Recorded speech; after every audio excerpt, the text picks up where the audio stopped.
Good evening. I'm going to Mark and Sid. Bibili ako ng ano yun? Pagkain ko. At saka gamit ko sa bahay. Ayun. Ayan, ito guys, totoo na talaga to. Bibili na talaga ako.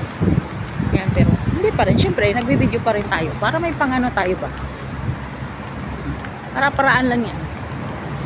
Ayan, dito ako sa labas. Ayun. Ayun, dito ako sa labas. Ayan.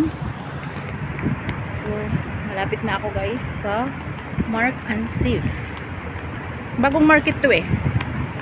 So, pupuntahan ko sa loob. Kasi sabi nila, marami daw yung mga mumurahing mabibili. Alam mo naman tayo mga Pilipino, naghahanap talaga tayo ng mga mumurahin, no? Kung saan yung may mga sale, no? Pupunta talaga tayo. Yan. Okay. Siyempre, alam nyo na guys, yun lang yung afford natin. So, pupunta ako doon.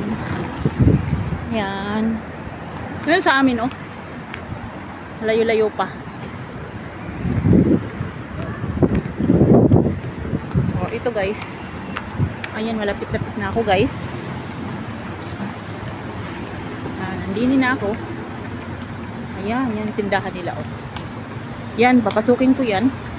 Laki-laki nito guys, kasi bago siya. Mayroon din sa taas. Yan, may sa taas pa siya. So, papasok tayo para makita natin kung ano yung naman doon sa loob. Ayan, kita nyo yan, sobrang laki. Sobrang laki, diba? Papasok tayo dito sa loob para alam natin kung ano yung mga meron sila dito. Ayan. Yun guys, may mga perfume sila dito. Ayan, mumurahin nga. Hindi nga siya mahal. Mumurahin lang siya. Try natin to. Ano ba yung amoy nito?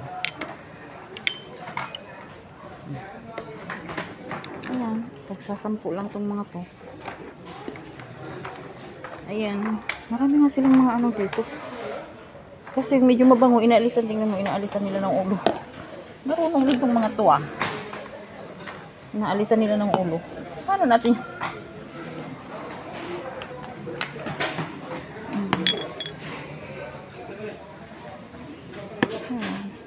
Ayan, yun guys. Paglilima lang ko guys.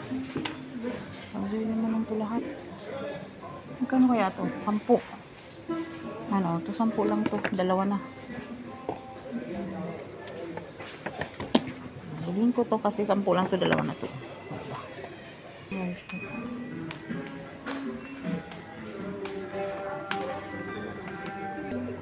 Ayan, may mga basilin din sila. Mumurahin lang to. Hindi siya kamahalan.